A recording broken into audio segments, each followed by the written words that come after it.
relationship with your phone, you've got it, but you hate it. And are there better ways of connecting with people? Is actually staying offline a bit of a, I don't know, a challenge? I mean, do you find it easy to stay offline? And what do you think about this? Is Apple dominating? I think probably, yeah. I do find it quite hard not to go on social media and stuff. Yeah. I mean, maybe this is just like slightly wild question, but is social media good for anything? Because I'm just hearing like the phones, it's good for something. What's it for? I mean, it helps me network as a musician, so that it's good for, but then it's also like part and parcel because you have to be good at social media, which also sometimes takes away from the main thing you're doing. So it is tricky, but it is good for something. Okay. So if you're a musician, you first and foremost have to be good on social media, and then maybe later on you can be good at music, but you have to kind of navigate through that. I'll come to you, Louise, in just one second, but Joshua, do you have any views? I mean, are you good on social media? I like social media. I'm gonna be honest, it's fun to waste time on. Yeah. Okay. I guess if you're honest with yourself about what you want from it, then you can get the most out of it. Because you know what it's to know, like what gets people clicking and stuff. It's fun. I like social media. I'm not gonna lie and say I don't use it. You know, because in an ideal world, probably I'd have mega millions and I wouldn't be on my phone as much. But like even documenting good times, I can't lie to you. As life gets better, social media gets better too. Because I'm not gonna lie, you have more money, you can spend on more things on social media. You can go places, you can take more pictures out, you know. But then definitely is toxic as well, isn't it? Because yeah, you'll be down bad, you'll be thinking, fuck, I see these people on social media and like, I'm not doing nothing.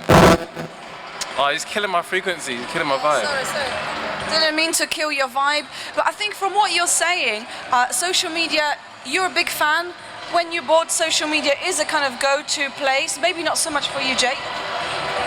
Transmitter, sorry, which is going live here. No, I actually also have to use social media for my art career as well, but What is your art career, may I ask? I'm an art student and I'm an aspiring artist, so I have my own art account and that's where I post my work, and the only time I go on social media is just to post my things, disappear, come back again, and I actually found this event through social media, so you know, it's a mix, yeah, it's a mix of things, but I try not to use my phone if I can help it. Okay, so this is really interesting. I mean, I don't know if you got any views on top of it, because you see, you started with the phone. Trains, to be fair, didn't quite take off, but come and join us if you'd like to. This is Talkaoke.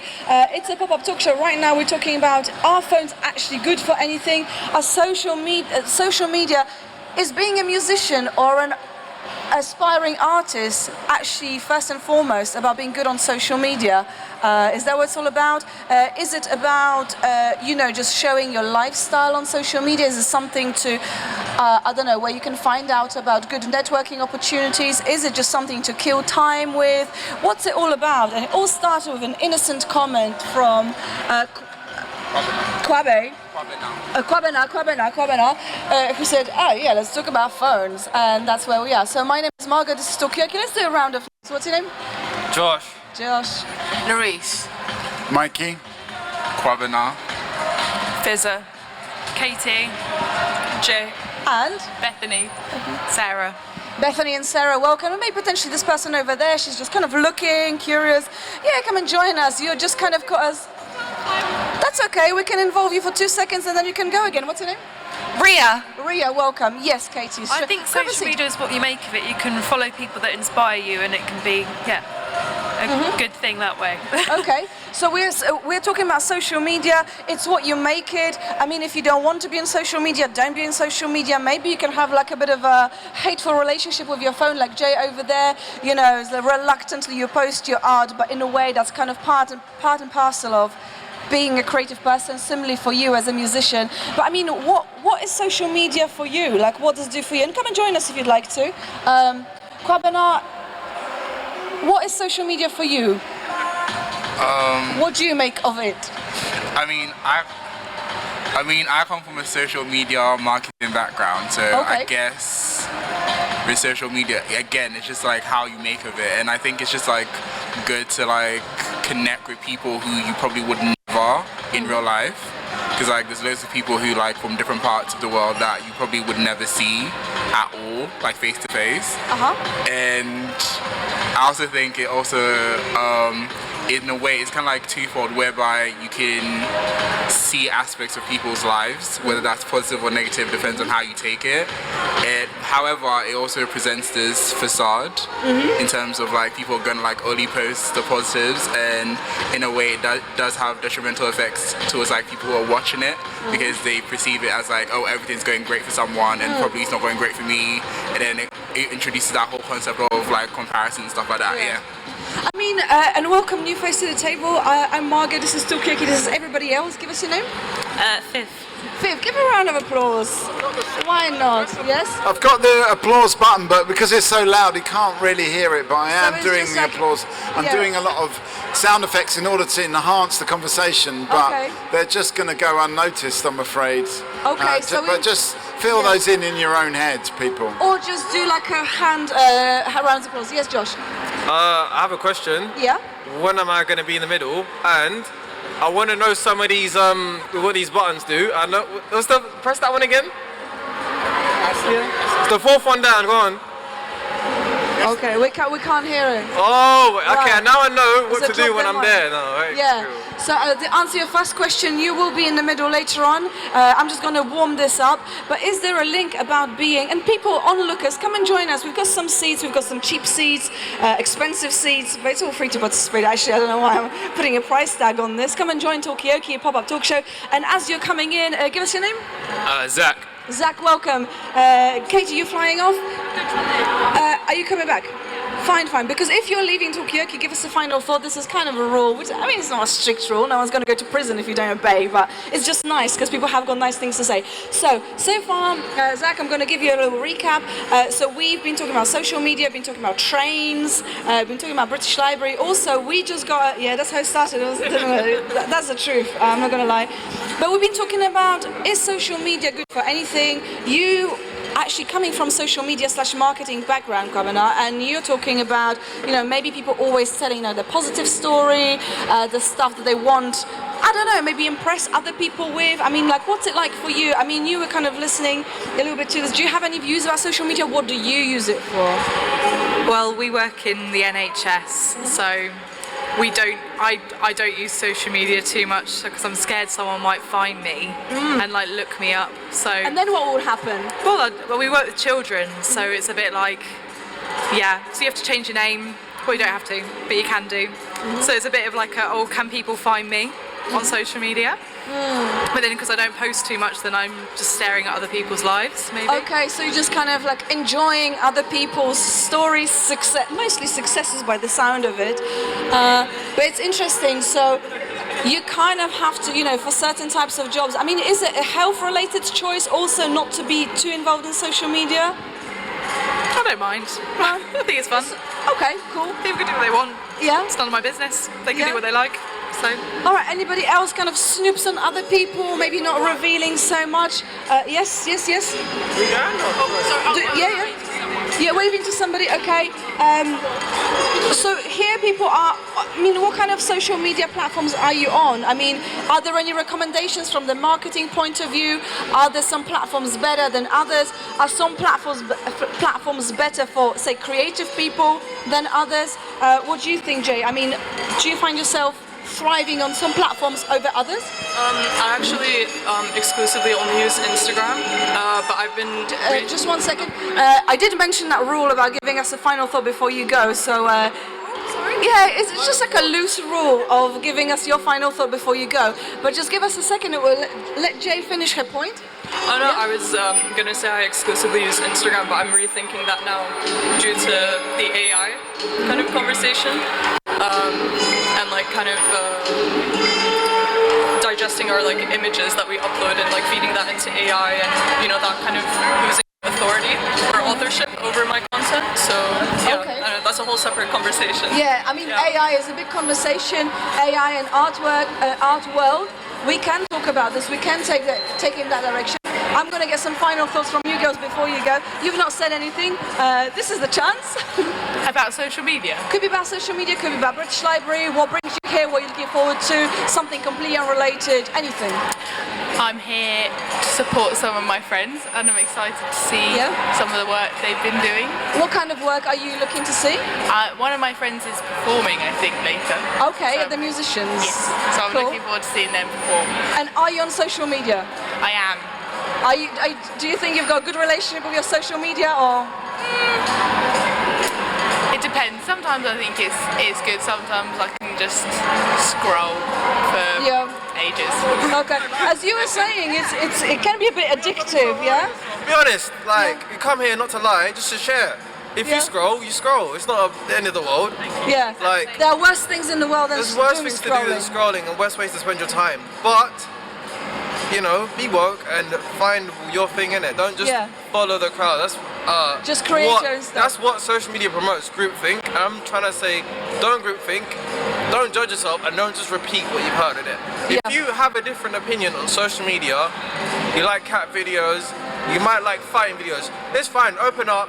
What about cat fight videos? Cat fighting videos? There's a market for that.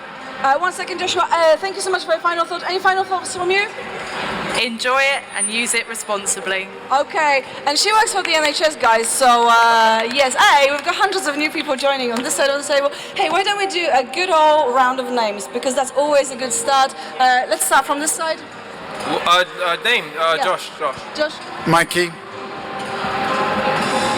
The name? Yep. Oh, Zach. Yeah, we're starting super simple. Louise. Roger. Tony.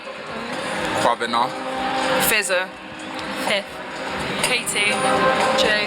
And I'm Marga, and this is Talkaoke. So people, you can tell me which direction you would like to take this conversation. Talking about social media, talking about what kind of relationship do you have with social media? Is it good for something? Is it good for artists? And what about, and you to kind of drop the bomb about, yeah, but there's also AI, and there's some kind of relationship between producing art and AI, and what's it all about? And also, don't pretend you don't doom scroll. It's completely fine.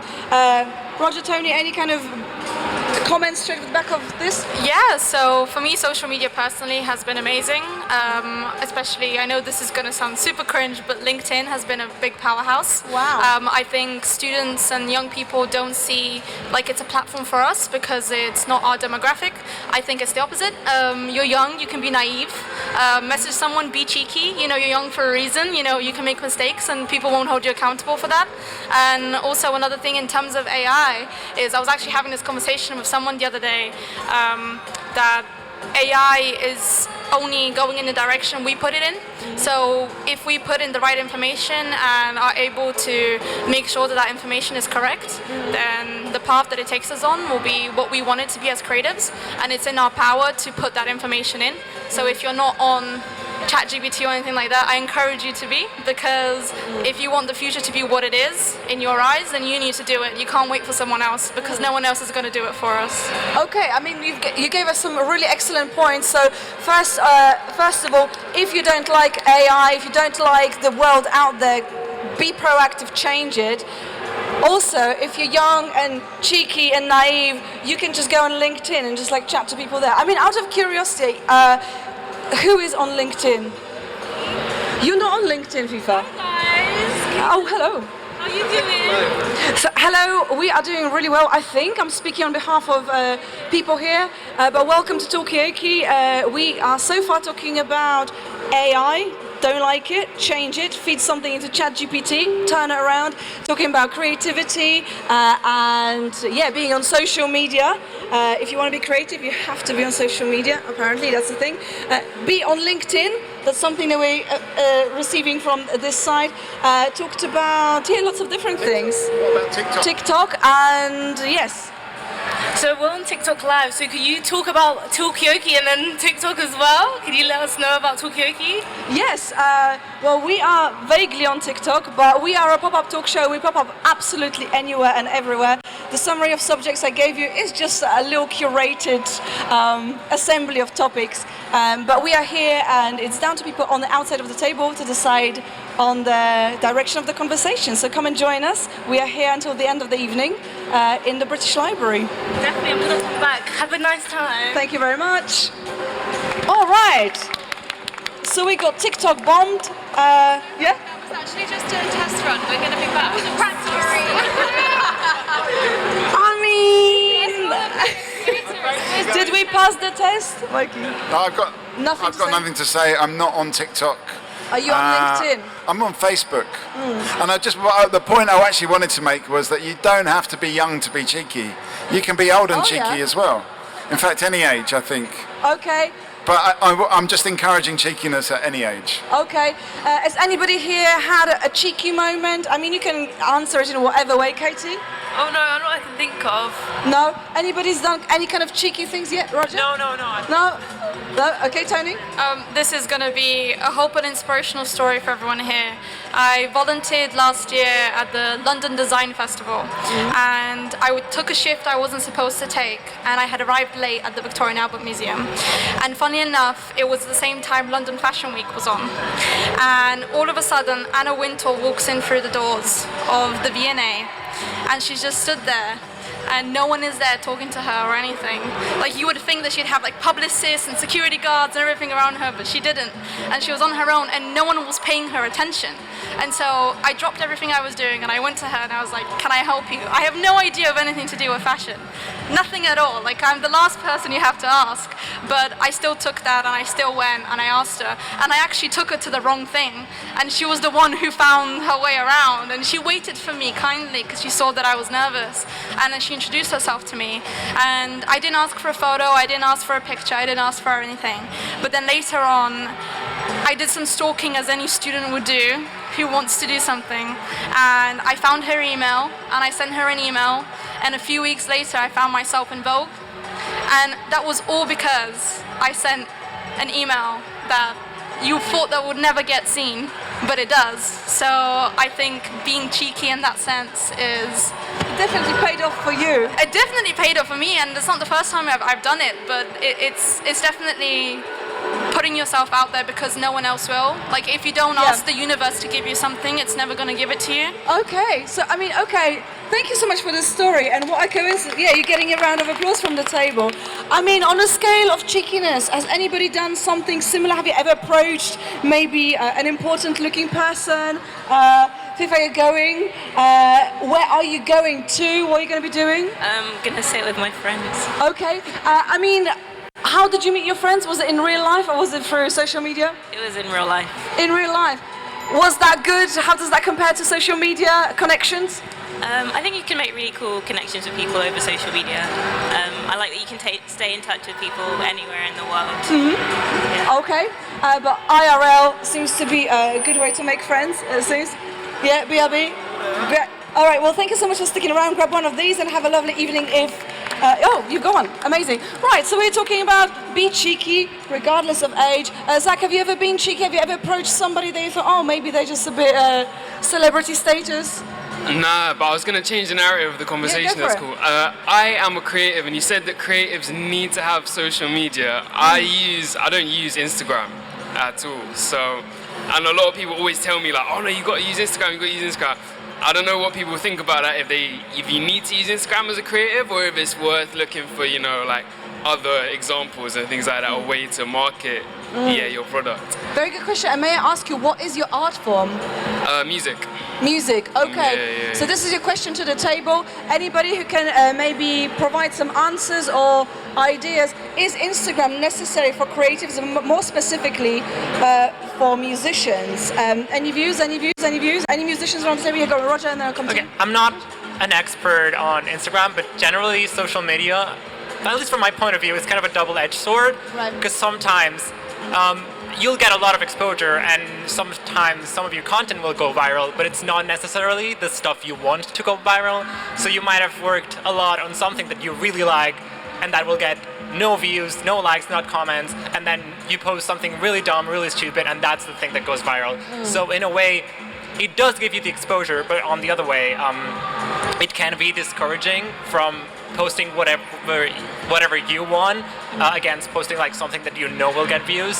So it's kind of like you have to think to yourself if you really want that kind of exposure, if it might be bad at some point. Yeah, and be prepared that maybe not the thing that you want may go viral, and before you know it, you're known as the cat guy or something. I don't know. But anyway, welcome new face to the table. What's your name? I'm Bless. Gus. Bless. Bless. Nice to meet you, Bless. I'm Margot. This is Jay, Katie, Fizza,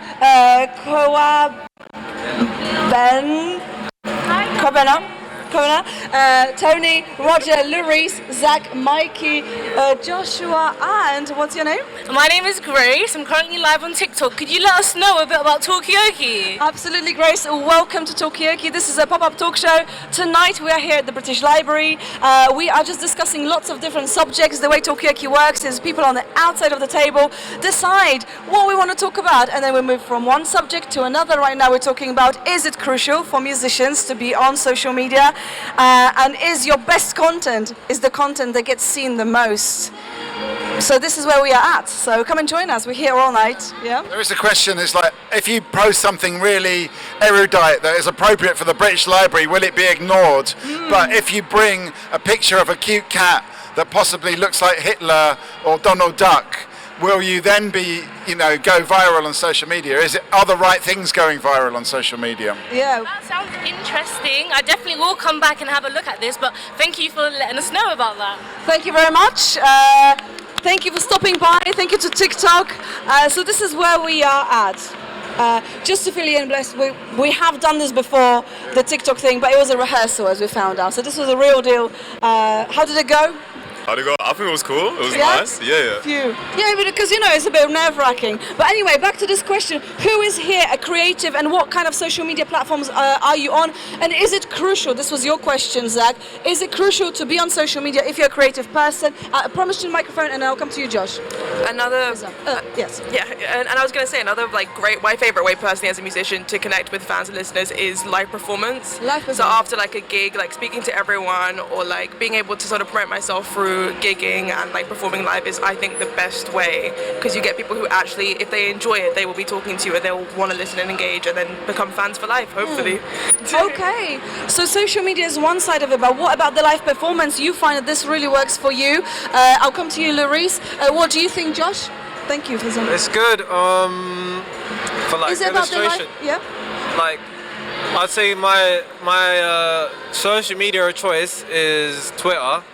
And it's illustrators, but there's a lot of AI people on there as well, and you can easily coexist. I think there's a narrative about AI that it's taking everything over, it's taking my job, blah blah blah, but you can't really personalize it to make illustrations that humans will want to buy all the time. So you know what I'm saying, you just gotta be good and have that kind of community and interact with all people that interact with your stuff as well, and then you get a healthy kind of traction and traffic on your stuff. Okay, so the platform for you is Twitter, and maybe if you're good, it's going to be self-evident. Jay, maybe you've got something to add, but I'll come to you because I promised microphone to Lurice. But thank you for this point. I was going to answer the question regarding whether we think we have social media for art, and I think we don't. I think sometimes the art can speak for itself. So similar to what Fizza was saying, live performances, connecting with, your fans. So potentially, do we even need social media? I don't know. And also, maybe we might get branded the wrong way. Maybe we might unconsciously follow trends if we're too much on social media. Are we as authentic as we want to be as creatives? Who knows? So. Okay, and is this going to put Kwabena out of his job, working marketing, social media? If people kind of bank on the live performances, IRL interactions, we don't know. But yes, thank you, Lurice. So maybe it's not necessary to be on social media. Jay, I promise you the mic, but I'll come to Jay first. Yes. I just wanted to clarify in terms of the AI conversation. I guess it's more specifically that I'm speaking for my personal preferences, that I would want my art kind of fed into it so that it's recreated, and I think a lot of artists feel the same. So it's more just about I think consent was the main thing that I wanted to cover with AI. Consent. But not that I feel it's necessarily a bad thing. I think it can be used for good, like you said. But yeah, I'm just speaking specifically for artists that create illustrations, visual art, and then having it taken from them. Okay, so we are throwing in a question of consent as well, and welcome new face to the table. This is Talkaoke that you just bumped into. We are just talking about social media right now, talking about is it necessary, it was a question from Zach, is it necessary for an artist to be on social media? Apparently if you're a musician, maybe you should just really invest in live performance. Then we heard about, if you're good, it doesn't really matter, you have to put your art out there, but what about AI? And what about question of consent, particularly if you're a visual artist, maybe you don't want your artwork to be fed into this big blob of AI and be kind of spewed out endlessly. So this is where we are at the moment. I'll come to you, Mikey, and then to you, Carbona. Yes? I've just come back from doing Talkaoke at a fridge conference in Germany. That's cool. Very cool, yes. And I was speaking to engineers there, and they were saying that they need AI because there's just not enough engineers in the world. So rather than taking jobs, they need AI to create more jobs. So like the AI can be busy running the machines, and then they could get the engineers to do more important things that AI can't do. So from their perspective, AI is a kind of job creator, not a job taker. Okay, but have these engineers express a need for having more artists in their jobs, or they don't? Well, funnily enough, we did talk about that because a lot of the engineers feel that their machines that they make, their giant refrigeration machines, they've got a machine that works on the London Underground, sucking up the waste heat and turning it into hot water for ironmonger baths. Did you know that? And they think that this should be more recognised. That they don't get any credit like an artist does for making stuff. Okay, so maybe we should credit the engineers that suck up hot air from the underground. I'm just going to quickly grab your name because I never got your name. What's it? Sure, it's Adi. Adi, welcome, Adi. I'll come to you because I promised. And then Tony, you had your hand up, and then. Okay, so it's to answer his question about social media, and I think it's like more or less like like a double-edged sword. I think as a creative, you do necessarily need to be on social media, especially like in our digital age. Yeah. Because like for example, as a musician, like depending on like what social media do you have, you can have like fans who like take your music or whatever or your live performance and maybe like post it on Twitter, and like that'll get like a lot of like engagement, and you get potentially like people like seeing your work. Rather like if you're not on social media, it becomes a thing like you are going to be one way or another, because like someone will record you and put you on social media in a sense, and that will generate like interest in you one way or another. But I feel like as an artist, you should probably get on social media. You should just like find which one like you vibe most with. Okay. So I feel like when it comes to music especially, I think a lot of artists like gain more from like TikTok, for example, which like has a lot of virality and stuff like that. But also I think, as on your point in terms of like something that you don't want going viral, I think as a musician or as a creative in general, you should just like plan in terms of like what it is that you want to like expose on social media, so like when something goes viral, you can like hop on that moment instead of like having to catch up to it, which I think like a lot of artists aren't doing. So that's why they become like one-hit wonders and stuff like that, because they don't know how to like monetize and like monopolize like the virality. So but it's interesting what you said earlier, because in my view kind of it ties onto the question of the consent. If you, in a way, what you said is like, if you don't get proactive and put something on social media, somebody will do it for you, right? Somebody's taking that agency out of your hands, and I think that's just kind of, that's just an interesting concept. But maybe for you it's like be on social media platforms that are least offensive or least annoying for you to be on. Tony, just to have a point, and then I'll come to you, Fiza. And if anybody wants to speak, just let me know. Yeah, so I just wanted to go back to your point about AI and consent. It is illegal for someone to use your work and put it into AI. So you can go to websites, and every single website, if you email that company and tell them explicitly that you want to retract your information from being put into AI systems, they legally need to take you off. And if they don't in less than 10 days, you can sue. So it is something that can happen. You just need to have that agency beforehand, a prior knowledge, which companies keep from you. So there is a thing around it. Sorry, I just wanted to add on to Of course, carry on. So to answer your question on social content, I'm a brand designer and a strategist, so I don't work in music. But for me, the way I use my social media, it's more of a connection than content for me. So you never know who is looking at your stories. You never know who is looking at your content. No matter what you're doing, even if you're on your own, and I understand that it's so hard to produce content on your own because there's so much going on, especially as a freelancer, it's so important if you just post the same content everywhere instead of posting nothing, because you never know who is watching, and that person can bring you to those live performances, and that way you build your exposure in the way you want to. But then again, I completely agree that content and social media is so important as a creative in this digital age, that competition, people are not going to wait if you don't post content, you know? Yeah. Someone else is going to do it, like you said. So it's so important that you just do it as well, but do it in your own way. And, Yeah. So you gave but you gave us two really strong points. I'm very aware that we need to kind of wrap up this session. I'm going to get quick final thoughts, but this is great. Social media as a communication tool, not a content platforming tool. Quick final thoughts. I was just gonna head out. That's why I was. And I wanted to say bye. Perfect timing. Any final thoughts before we close this session? But we will be back. Any final thoughts? Did it answer your question, Zach? Yeah, that does help a lot actually. It makes me consider different alleys and make it your own, you know? So definitely, yeah. Well, this is the networking event, so please do. I mean, Annie, I know you've not said much because you just joined, but is there anything that you want to say at this point? No. Are you on social media? Yes. Are you a creative person? No. Oh, yes. I'm a creative. I'm not a creator, but I'm a creative. Okay, can I ask in what way? Sorry, a million questions to you now. Well, I'm actually starting to be a creative, but like, yeah, hopefully in fashion. Okay, Yeah. fashion. Well, you need to talk because there's some hot tips how to, but how to talk to people from the fashion industry. Apparently you have to be really, really cheeky to do this, so good luck with that. Any final thoughts before we close up? Anything on this side of the table, Katie? You've not said anything for a long time. What are you thinking right now? I'm just saying, like, social media can be what you make of it. I think that's... Yeah? Yeah. Okay, fantastic. Blessed, I mean, you've not said anything. Any final thoughts? Any views on social media? Your own creativity? Are you concerned about AI? What is social media for you? Social media is just like, I guess, a platform to interact with people, meet new people, get new insights. So yeah, I think it's really positive. I don't really have any negative takes on it. Yeah. Would this event be what it is if it was just a Zoom event, online event? No? No, absolutely not. Okay.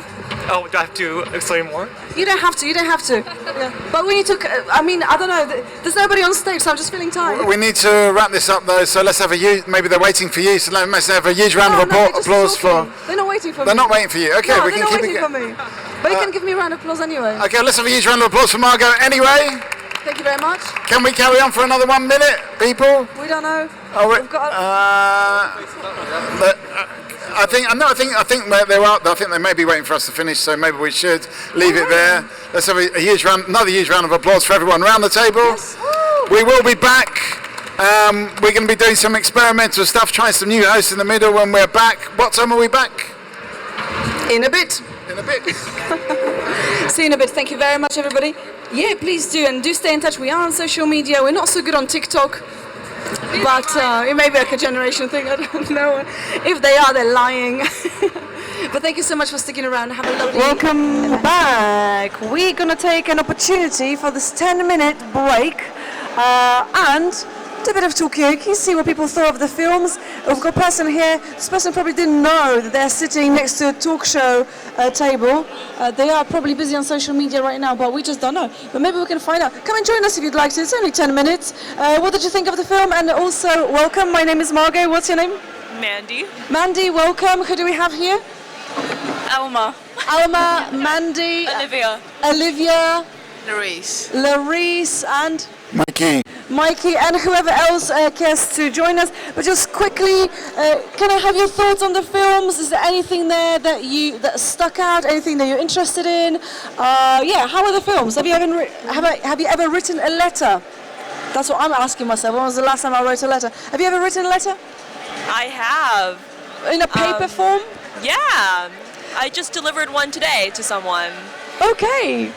I think, yeah, I like writing, especially thank you cards with pen and paper because it feels more personal and intimate. Okay, so thank you cards, letters. Thank you, Mandy. Where do you stand on this? Have you ever written a letter? Have you ever written a thank you card? Is your letter ever going to be in the British Libraries? Some kind of like example of like, yeah, back in 2024, people did this. I doubt it'll be in the British Library, but I've written thank you cards to people before. What do you write? What kind of things do you thank them for? Come and join us, by the way, if you'd like to. This is Talk Show. Have you ever written a letter? Come and tell us. Or a thank you card. Thank you card is also fine. Come and join us, and I'll fill you in shortly. But anyway, this is Talkaoke. Yeah, Mikey? I just want to know, because like you've got all these famous letters in the British Library, and we don't generally write letters unless we're making a real point of writing something. I'm not against that, but I'm wondering if emails will ever make it to the British Library. Will, like, the famous emails of all time become part of the collection? Okay, that's a very, very great question. And by the way, welcome to Talkaoke. Yeah, grab a card if you want to. Maybe this will be in the British Library in the future. It's like this talk show that appeared once, so you never know. But yes, I'm Margot. This is Mandy. Well, actually, let's do a round of names. Hi everyone, I'm Mandy. Mandy. I'm Laura. Laura. I'm Kirtana. Tikna. Kirtana. Kitana. Yeah. Kitna. I'm Alma. Olivia. Olivia. Mikey. Larice. Olivia, Alma, yeah, come and join us. Kitana and Laura and Mandy. I'll give it my best shot. Do you know what I mean? And what's your name? Chanel. Chanel, welcome. And come and join us if you want to. If you're just kind of hesitating, the best way to get involved is just just join. What's your name? Lizzie. Lizzie, welcome. So this is a pop-up talk show. Right now we're talking about writing letters. Mandy writes thank you cards because it's a nice personal touch. Olivia, you write letters? No, thank you cards. You've written a thank you card. But here's a question on the table. Will the British Library, is the British Library storing any important emails? They're talking about writing letters and that kind of stuff. But what about emails? Will they ever make it as a, literary specimen in the British Library in 10 years' time? Or social media feeds? I don't know. Any views? I don't know if that's a really interesting question, because I think email is one of the technologies that has stayed with us since its inception.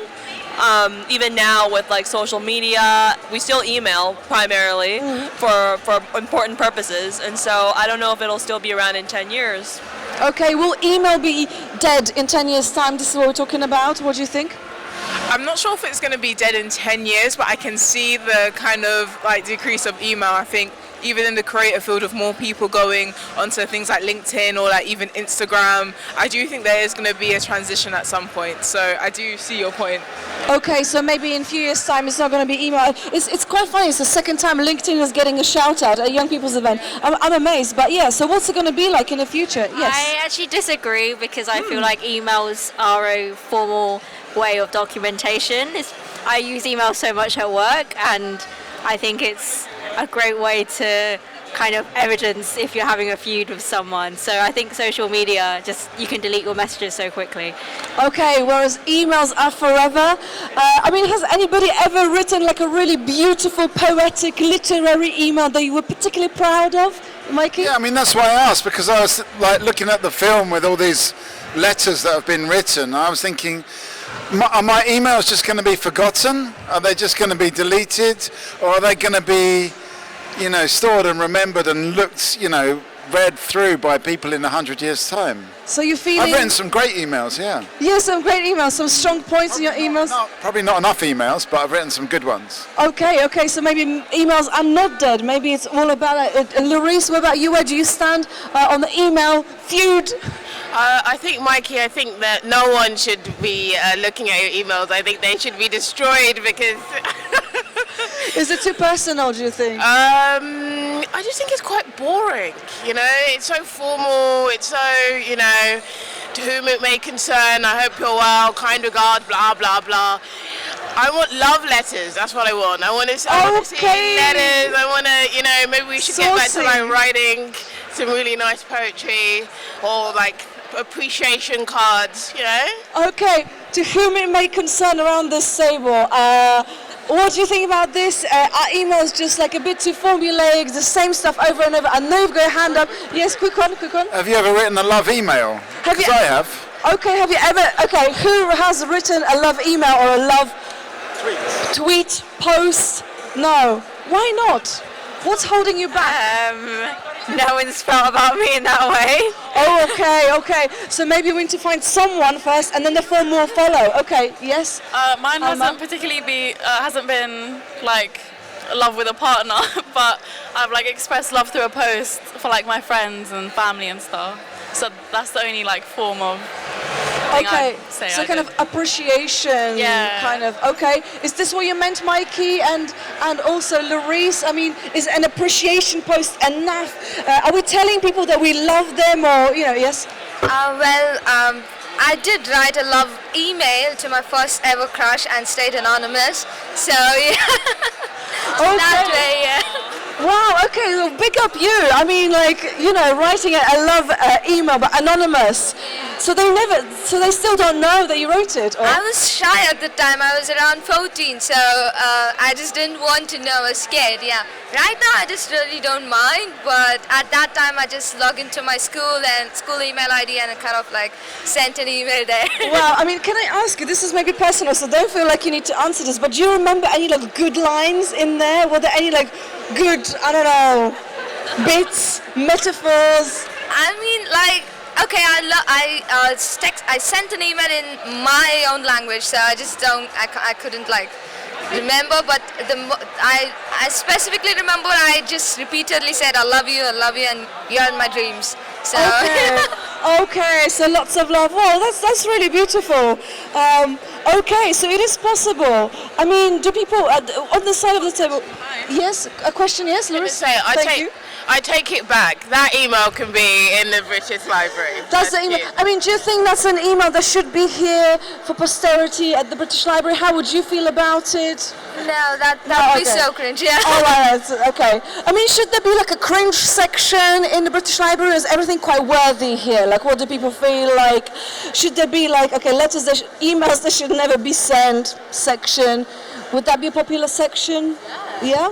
I think emails never send. I think that's great. Someone got to read my cover letters, Someone has to read them. I love letters as an email. Bring that back. Bring that as a section. Okay. Might be pop into the British Library more often. Who knows?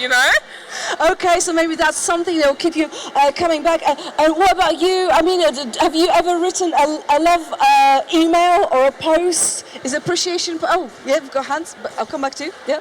No, I never wrote a love email, but I read love letters. I think that handwriting makes me more focused and to show that I care about them most. But my favorite way is by postcard, because I think if I give them letter, that would be a little bit awkward for me, but postcard take 1 or 2 weeks, and when they receive, they're gonna be a huge surprise. So I prefer that way. Okay, so maybe postcards. Thank you very much for this, Olivier. You had... I've sent virtual flowers to my partner before, and they come as a form of email. So you do a little message with the flowers, and then they deliver as an email. So I guess that's kind of like a love letter. I mean, what? Online flower? What did you say? Virtual flowers. Okay. Any particular? I mean, is there a particular kind of type of flower that is particularly good for virtual world? I don't know. There's a website. You get to select your little bundle to send. Okay. So virtual flowers. Maybe there's something for Kew Gardens. Maybe they could kind of branch out to virtual flowers. But that's really cool. Yeah, Mikey. Well, maybe it could be sometimes you get those Christmas presents and it's not really a Christmas present. It's like a goat for somebody in a developing country. Maybe you could do it with flowers as well. I'm sending you the flowers, but actually these flowers are still in the ground and they're an important protected species in a different country, or they're not actually being picked and harvested and sent to you. That's a whole new business idea. Thank you for that. Okay. So Mikey's, whilst you go ahead and open this business, I mean, I don't know how well you're gonna do. I mean, where would you harvest your clients? Thank you for laughing at my joke. But are letters just a bit meta? You talk about these virtual flowers. Is this just a bit of a, I don't know, a higher level way of showing affection? Come and join us, by the way. Have you ever sent a love email? Oh yeah, okay, they're in. They've got things to say. That's very good, very good. Welcome, this is Talkaoke. We can go in any direction, but so far we're stuck slightly on the emails that were never sent. What would that look like in the British Library? What would be in it? Who would you like to read an email from that was never sent? I mean, there are people kind of sharing, exchanging emails on this film that we watched. But meanwhile, I'm Margot. What are your names? David. David? Yeah. Shariah. Shariah, David, Shariah, Larice, Mikey, Olivia, Alma, Keitana, Laura, Mandy, Chanel, and Lizzie, right. Anyway, well, semi-impressive, let's be honest. I almost did it, but I didn't do it fully. But, so where do we want to take this conversation? We're talking about sending postcards, virtual flowers, maybe there's a business idea there. Are emails just a waste of time because they're just full of kind regards and to whom it may concern? Can you get really juicy with emails? Should there be an email section in the British Library? What's going to happen in 10 years' time? We'll be having LinkedIn feeds as a kind of, yes? Oh, I think what we could have in the British Library is a kind of collage of emails that are like passive-aggressive emails. I think we could do that, maybe. I can't think of one on the top of my head, but I know they exist. Yes. I mean, passive-aggressive section, is there enough passive-aggressive kind of literature out there? I mean, how do people feel about it? What do you think about this? I don't think there's enough out there. There's not enough? No. No. I think we need some more. Yeah. Yeah. I mean, what are the kind of like typical passive-aggressive lines that should be kind of brought back, and what are the kind of classics? Obviously, you can't think of any right now, but if something comes to your mind, Mikey? Well, what I get a lot is, as written in my previous email. Oh, that is a classic. That is the prime, because I get that all the time. So I don't know why. Yes, I don't know why, but I okay. seem to get it. Yeah. Okay, so love emails, passive-aggressive literature. Come and join us. Have you ever written a passive-aggressive email?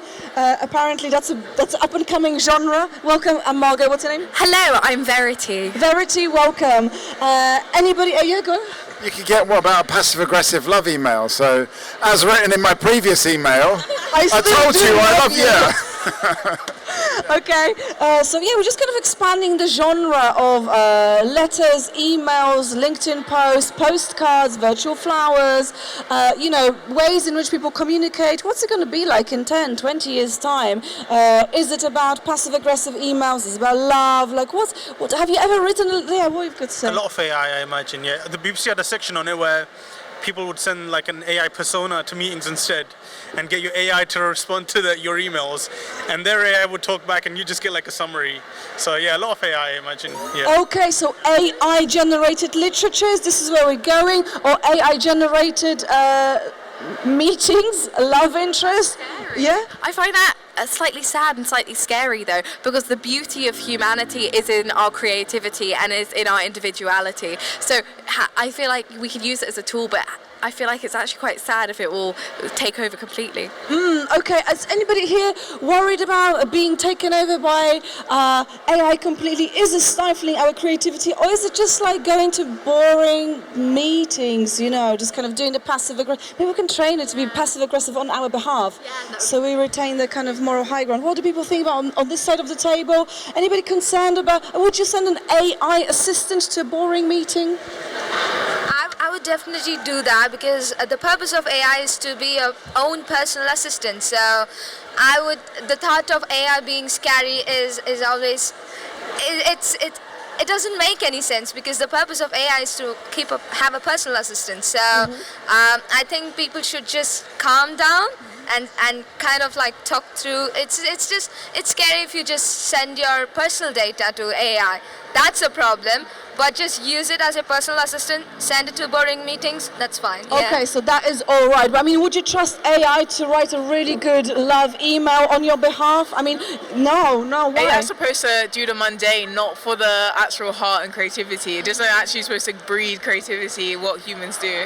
Okay, so maybe don't get your AI to do that, Larice? I would also be quite offended. Like if someone sent me a love letter and I found out it was AI written, like, excuse me, do you really love me?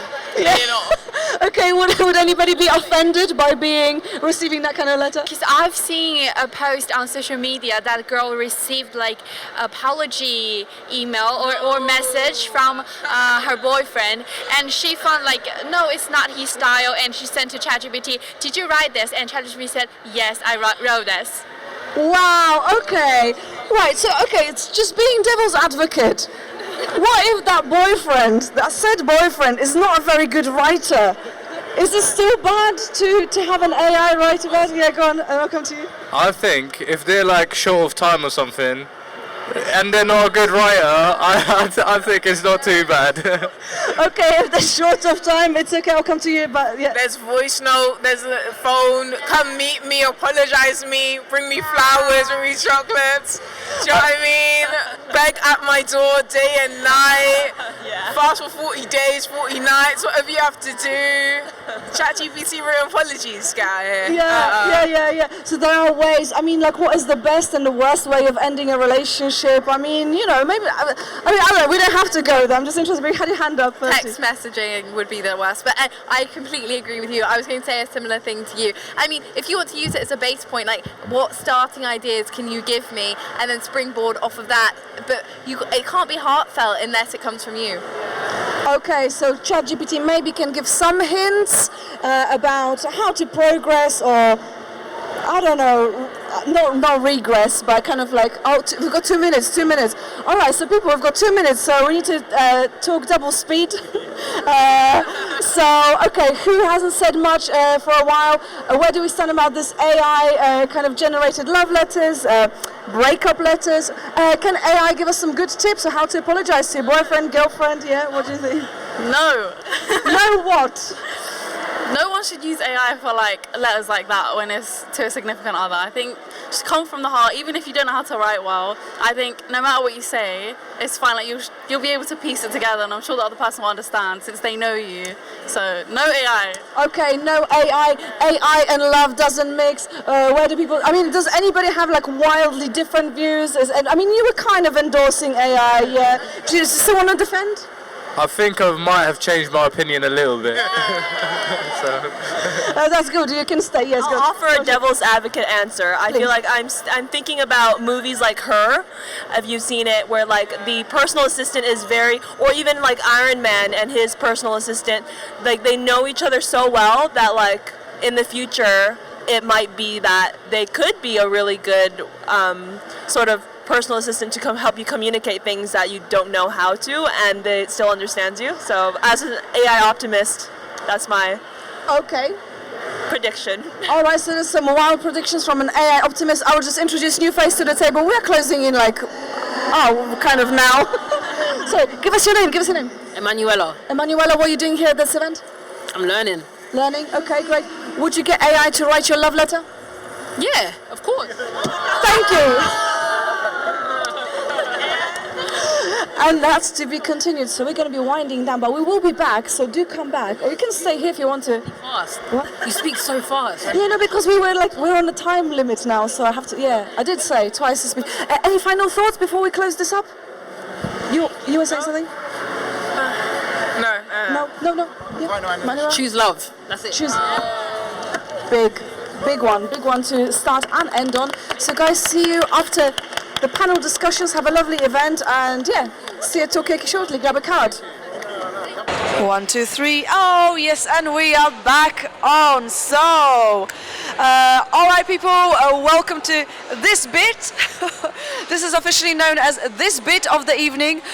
This is our round 3 of Talkaoke, which is still the pop-up talk show. We are here at the British Library. We've got some people around the table. We've got more empty cups than actual people. So I'm just going to lose some of these like vacant, empty cups. Maybe I can give them to this person over here. Anyway, so welcome to Talkaoke. My name is Margot. What is your name? Seawing. Seawing. Nice to meet you. And? Larice. Still Larice. And? Mikey. And yes, and maybe some people over there just in a cheap seas, just lip gloss. Welcome at this table. Seawing. Mandy's done it. She's a veteran. So there you go.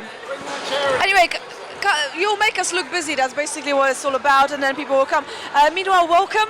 I'm Margot. What is your name? Jada, Seawing, Mikey, and Larice, of course, and maybe this person over there. Come and join us.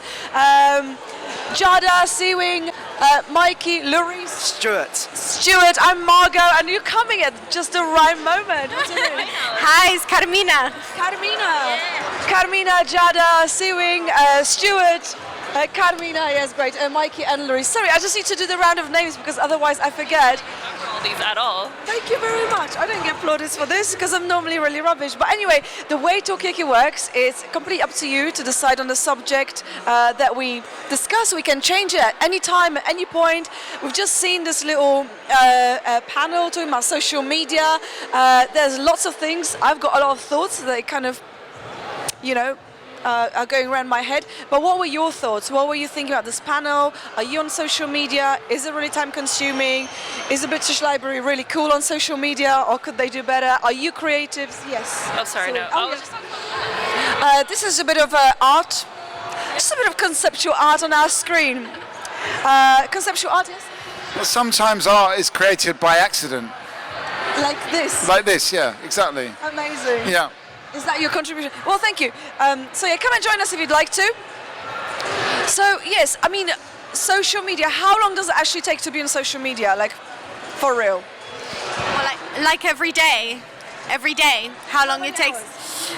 I'm trying to minimize my time, and I do have a time limit on it, but I do turn it off, and then it's another 15 minutes and another 15. So it's really hard. It's like a daily challenge of like, come on, stick to your 1 hour. Yes. But yes. Why? Can I ask you, why are you on social media? Is it to look up cat videos? Like, why are you there? I think I've been on social media really for so many years. This looked different over the years. I think during university was a way to keep in touch and share about your uni life with people, and so I was a lot more active then. But I think with your work life you don't have as much time, so now it's a little bit of a wind down, I think, opportunity where this is a bit of me time. Let's just be entertained for a little bit, I think. So social media kind of a role and time, how long you spend on social media evolves over time, but you're there mostly for the entertainment. I never got your name. I'm Margot. What's your name? I'm Sarah. Sarah, welcome. We've got Stuart, we've got Siwing, we've got Carmina, Jada, Larice and Mikey, and this is Talkaoke. So why are you on social media? Are you on social media? Well, earlier on we were talking about emails in the British Library, but what about memes in the British Library? Should there be like a meme section? And will like we look at kind of historical, like this historical stuff, maybe the memes are going to represent the history of the future, or like today's history tomorrow. Okay, Jada is nodding. What do you think about this? Is the British Library going to have a meme section in some years to come? I think that they need like a Mudeng section, like the baby hippo. I don't know if you guys know of Mudeng, but we're gonna look back at memes and we're gonna think. I think we're gonna tell our kids about memes. Like, oh yeah, that was this one meme that was so funny, and they're gonna be like, I don't get it. So we need a section in galleries, in museums, where it's like historical and it's all archived. I think that would be such a good idea, honestly. That would be great. Anybody here into baby hippo social media? You are? Okay, would you like to see that happening, having a section maybe in the British Library? Would you visit? Well, yeah, it may be that in 100 years' time, hippos are extinct and there's no more hippos. Do you know what I mean? So, I don't know, I'm just captivated, but I kind of relate to the hippo, actually. I sort of feel like I've got an affinity to the hippo. Okay, so some kind of weird connection. Meanwhile, welcome, we've got a new face to the table. This is Talkaoke, this is still a pop-up talk show, and if you're just kind of wondering what this is your time to join this talk show. So come and join us. Is the British Library missing a trick by not having a meme section? Will people in 10 years time... No, I kind of translate. I can do that too. But anyway, we've got new people around the table. Come and grab a seat. I'm Margaret. What's your name? Natalie. Natalie, we've got Jada, we've got Carmina, we've got Siwing, we've got... It's Faye. Faye, Stuart, we've got Sarah, and... Aisha. Jean, Aisha, and Faye, representing Ghana now playing. Great, representing Ghana, Faye, and we've got Larice. Fantastic, and Mikey there on social media. So right now, we're kind of like getting started really in the section 3 of the Talkaoke. Obviously, Natalie, you were running the panel discussion. Did people hear something during this panel discussion they think, oh, that's a good idea, because we have been actually talking about memes. Should there be a meme library? Should it be the British meme library? Should there be a slightly rebranded? What do you think, Natalie? Memes are forever, so yes, I do think that there should be. Or, okay, I have, does anyone know the okay, there's the POP holding it down one, that's a fave, and also, what's that guy that's like in South London and he does the pointing at his head? Yeah, that one. Okay, a guy in South London, I know nothing about it and I live in South London, I feel ashamed. What's this guy about? Is that your favourite meme? Well, I'm not too sure about it. Let's ask Jean. Okay, Jean, what's the South London guy? Yeah, he wears a leather jacket. I think it's based off of a whole like series that he does, and they just snapshots at his face doing like, Okay. So yeah, is that kind of okay? So, but what are these memes kind of telling us about? Like, what will people in 10 years' time think about us or people who are into these memes? Like, are memes carrying any kind of information about who we are right now? You nodding, Sarah? Yeah, I think it like. I'm sorry. I think it's just like a snapshot of like that point in history, like what's happening at that time. So, we'll remember, cool, this is happening, or climate change, or wars, or whatever. But it's like, what did the people think of it? And I think memes, it's a bit of a laugh, but it also captures how the people felt at that time. Right. Okay, so big subject, but actually meme is like how, in a way it's like a translation, what people make of these big global events. You had your hand up coming up, thank you. I think it's about the fact that it's a real sharing thing. Like, you realize how much you actually have in common with people, that your humor is very united. Like, you find, so you will react to the same things with the same memes, or so it's just really great it's a great uniting thing, because you find the same things funny. Okay, so humor actually brings people together. You're finding commonalities? Yes, I think even the form of a meme, or like the Vine era, I think they define an era. So like how a meme is kind of portrayed, like video, or like post of a photo, or like commentating, I think that's kind of defined in history as well. Okay, so we are learning that actually welcome to new person, not that new, but kind of new for this segment. Give us your name. Josh. Josh, welcome. We're talking about this kind of ability that memes have, believe it or not, in not only kind of interpreting what people make of big global events like wars, climate change and stuff, but they're also ways of kind of communicating, connecting with people, and humor is a big part of it. Is there enough humor in the British Library? That's what I want to know. No idea. No idea. I don't follow them, so I should. I'll find out when I follow them.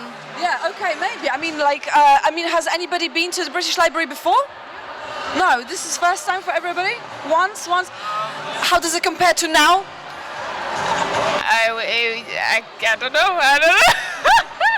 Okay, just bombarded. Yes, Mikey? I think the thing about jokes in the library is that the jokes get old very quickly. So what was fun, I'm a bit older than all of you, and I remember the jokes from the 80s were completely different. And in that sense, memes as well were completely different back then, because it was much more like people used to tell jokes rather than see jokes, so it's more verbal and less visual. So the memes have now become more visual. And I reckon if you play back a lot of those jokes, people just wouldn't understand it now. Okay, so are we in this kind of like visual entertainment era? Is it all about visual humor now? Is the word like a spoken joke word dead? Jada, what do you think? I feel like there might have always been memes. Like maybe cavemen were drawing memes on the walls and we just can't interpret it right now because the jokes are so old that we can't understand that they were laughing at certain drawings that they made. Okay, so what if I told you that this bison on the cave is actually a meme kind of vibes? I mean, how are we supposed to know? I mean, do you feel like you're living in a... Oh, yes, sorry. I just want to say, adding to her point, like, I feel like what makes memes like so funny and special is the context behind it, whether it's like another visual context or like a written context, kind of like adds to the, the joke of the meme. Yeah. I mean, are there any kind of memes, because I think you mentioned, or somebody mentioned about memes kind of capturing the spirit of times. I mean, is there any meme right now that you think, actually that really hits a nail on the head when it comes to where we are as humanity? I know it's a massive question, so come and join us if you'd like to. Well, I don't know if anyone knows this meme, but I think this was some of like Musically where they had, or Vines, where they had the "Why You Always Lying" guy. The guy that was singing, yeah, why you lying? Why? Yeah, so just stuff like that. Like I feel like it literally transcends. Like we're gonna remember that forever. Okay, okay.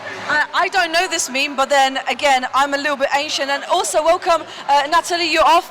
We've got this the video. Okay. So, are we living in a visual world over word-based world? I think it's both. I think they both work together. If one fails or flops, the other one works for the joke together, kind of, yeah. So. Okay, so maybe it's like a backup. Yeah, so I think they work together to help the joke happen. Yeah, that's about. Okay, so a bit of a bridge. Okay, fine. Thank you so much, Natalie. Okay, so we've got new people at the table. Welcome. We've got Joshua. We've got Larice. We've got Mikey. We've got Jean. And we've got Aisha, we've got this person potentially, they're just kind of lingering there. Come and join us if you want to. We've got Stuart, we've got all the way from Ghana. All the way from Ghana, Faye. Faye, we've got Wing, we've got Carmina, yes, Jada and? Rasika. Rasika? Yeah. We. Yeah. Okay, Rasika, V, and I'm Marga, and this is Talkaoke. So we're talking about, what if the drawings on finally we've got also? Kwabena, nothing's changed there. Still same name, still the same. So Kwabena, welcome. So yes, so we're talking about memes. We're talking about capturing the spirit of the generation, maybe. What are the big? We were talking about like what are the memes currently trending, but what are the big trends? What are the big global events right now, kind of happening that you are thinking about? And is everything memeable? Can you turn everything into memes, or are some things best left with a bit of decorum, a bit of, we don't joke about that. And I'll come to you. You could do nearly anything as a meme, but it just depends what mood you're in. Because I think I see some really like chaotic things on my timeline these days. I don't know about you lot, but like I've been seeing like Skibbity Toilet and stuff, and I'm like, what is this? Because maybe I'm a little bit outside the age range. I mean, I'm 24 now, but I'm starting to feel old. Like I'm like, I don't understand as much anymore. Okay. 24 is new 74, maybe that's what's happening. I mean, what do you think? I mean, are there any kind of things on the internet that you're like, I don't get it, am I too old? Well, I'm questioning that 24 is, that's old. If you're old, I'm ancient then. Okay, so this is welcome to the ancient people's Talkaoke at the young people's event. Do you feel ancient yourself? I think so. I'm 25 and I think I'm already having a quarter life crisis. Okay. Yeah, I started running, so. I mean, is that something that is... is the middle life crisis kind of coming earlier these days? I mean, yes? Yeah, I think so, because everything's so fast paced and it's moving at such a big speed that you're taking decisions that maybe millennials took later in their lives now, specifically with regards to your career, for example, and your place in which city and things like that. Okay, so thank you for this. Who is here? I can see your hand, Mikey, but who is here feeling like the world is just like getting, just faster and faster? Definitely. I feel like this kind of sounds like nihilistic, but we're dealing with threats of like climate change. We're dealing with, it feels like the world is like not even progressing anymore. It feels like we're moving backwards in terms of like reproductive laws and all these laws being made against women. Like it literally feels like we're regressing instead of progressing, and then the far right is like making like a big stand nowadays. So genuinely, it feels like, I don't know, the world feels like doomsday. Like it feels like we're literally counting down to doomsday.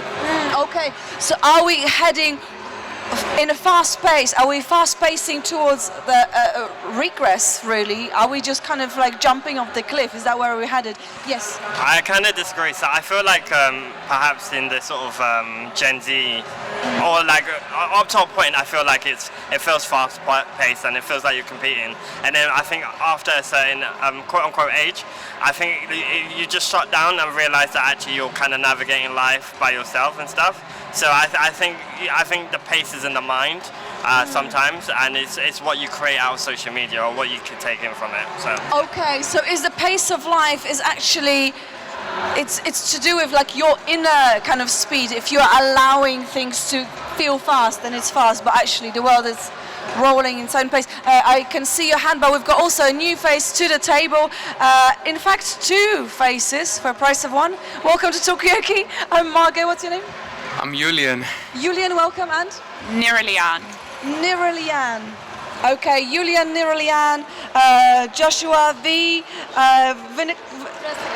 Resica, Jada, Carmina, Seawing from... Faye from Ghana. Faye from Ghana, Stuart. Oh my god, my brain, guys. I always trip up on your name, don't I? It's a tradition. Kwabene, Aisha and Jean, obviously. Anyway, and this is Talkaoke. So we're talking about, right, are people these days experiencing the middle life crisis sooner at 25, 24? People saying yes. Mikey, have you experienced your middle life crisis yet? I've been through it so many times now that I'm over it. Do you know what I mean? I think after the age of 30, good news is just forget about it. But I think it is social media that's making people feel like I'm old, because you've got people posting, you know, they're teenagers and they've kind of created their own universe or their own, like, you know, they've written 7 books or directed 10 films, and you just see all this stuff and you think, I'm old because I'm 24. But when you get to 50, you just forget about all that stuff. Yeah, it just doesn't matter, it's just numbers. Okay, Seeing you had your hand up, I mean, is this, do you still remember what you were going to say? Yeah, I totally agree. It's definitely a comparison that you get in social media, just because you see those like child prodigy that's overachieving and you're kind of comparing yourself. That's, I guess, why we get quarterly crisis that early. Okay, so maybe that kind of pressure of comparing yourself, people overachieving. Is anybody here feeling that kind of pressure? Is it self-generated? Are you as you're saying? Yeah. I think the fact as well, you've got access to seeing so many people's lives that you don't personally know, and you see their career progressions, and they are showing like, the highlights and stuff. It really, you start to forget in that moment that you are running your own race, like you're running your own path. Your career doesn't actually look similar to theirs at all, but you have to remember in that moment like that you are running your own thing, and it's difficult to do. So yeah, comparison is really easy to compare with people that you don't personally know. Yeah. Okay, so comparison can actually destroy, I don't know, somewhat your own integrity and like divert you from your own path. But maybe it's quite hard to not to compare yourself to others, because you can see people succeeding, overachieving all the time. Somebody had a hand up here, yeah, and then I'll come to you. I think while we have so much information at our disposal due to which we're constantly comparing ourselves, I think it's also important at the same time to remind ourselves what would be a healthy way to consume this information, so that we're actually not comparing ourselves, but we're also like just taking in stuff that is beneficial for us in the moment and relates to our life, rather than just doom scrolling and just trying to match up to the rat race. I think that's something we shouldn't do. And I mean, is it easy though to kind of to do it yourself, to kind of keep keep tabs on like on how, for instance, how long you spend on social media? We were talking about that earlier, but like, can you trust yourself with knowing to what extent you are being influenced? Yeah, or do you need other people? He went, that's fine. Maybe I'm not clarifying my question, but like, do you always know that you're spending too long on social media, or that you're comparing yourself? Do you have that inner compass? Is it easy to find that? Is it always obvious? Yeah? No, usually. Oh, yeah, okay, Julian. And maybe soon we're going to change some hosts in the middle. Just wondering, just looking at no one in particular. But anyway, Julian. Yeah, I think we're more influenced than we realize, and I also think that it affects us before we are aware of it. I think especially negatively, in my experience at least, I realized that I need to get off social media when it's too late. I've already been damaged in a sense, and now I realize I should get off it. It's really hard to have that balance of how long to spend on it before you need to come off it. It's hard to know. I mean, when was the last time that you knew, okay, I need to draw a line now? What were the kind of symptoms that you thought, I need to get off social media now? I think I've overdone it this time. Yeah, sure. I'm actually off social media right now as we speak, and I've been off it for a few weeks. How does it feel? It feels freeing, actually.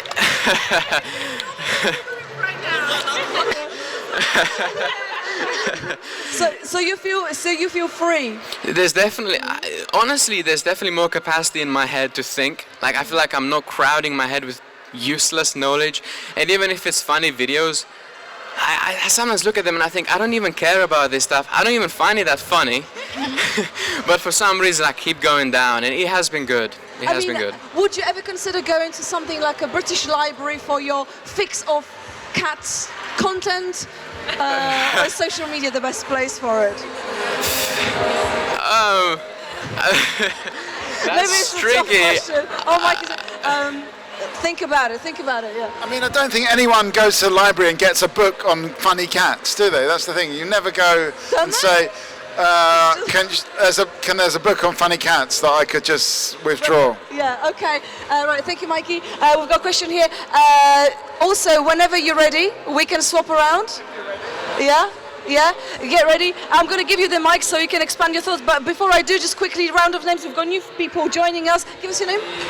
Nina. Nina, welcome. We've got Stuart. We've got all the way from Ghana. Faye.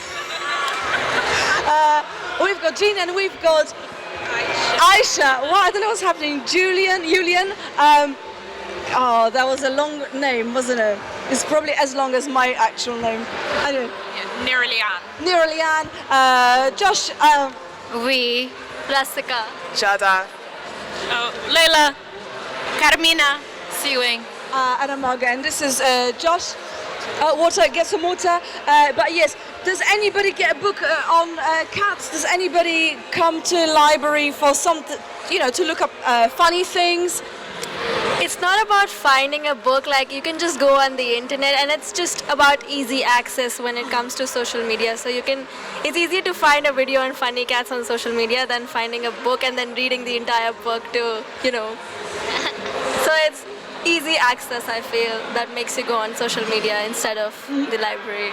Okay, so social media is actually about easy access. I mean, but also you were saying the social media is doing your head in. You've been clean for some weeks now, and it feels great. Apparently, people were applauding your kind of access to freedom, the regained access to freedom.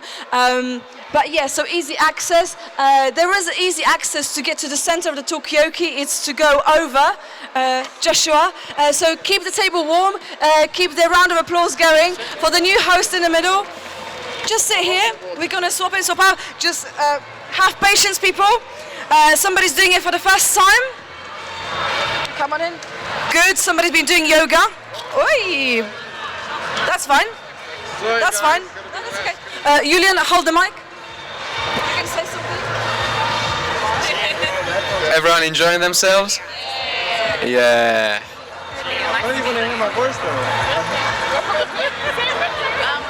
I hate my voice. Yeah. Is it big enough risk I'm doing this? Oh, is that the mic for the people? Oh. You're gonna get a constant feed of me. I heard the breakfast. Are you ready, host? No. I got 2 mics now. Right, grab a seat.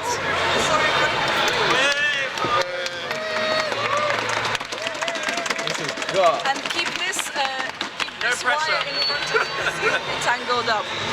There you go. Have it here. Don't lose sight of this cable because you'll get tangled up. Come on, Josh.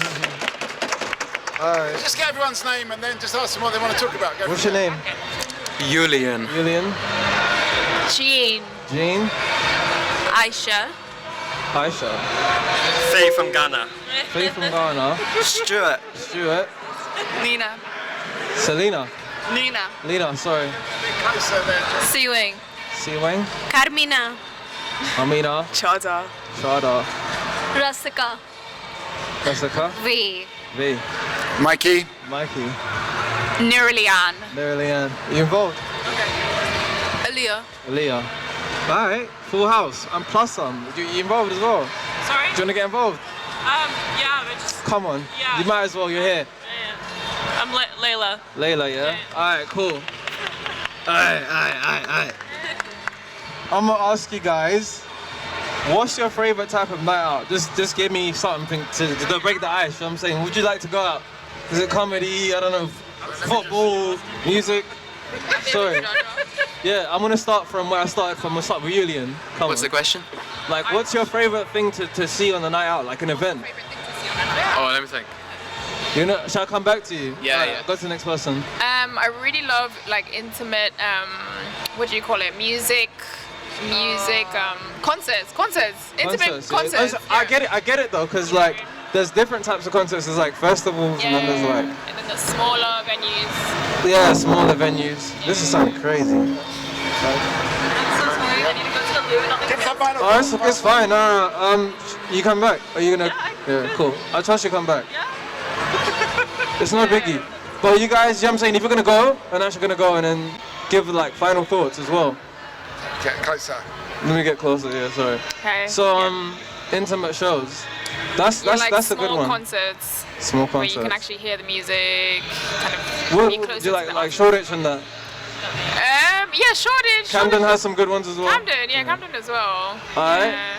I'm gonna go to the next person. What's your name again? Sorry. She's actually.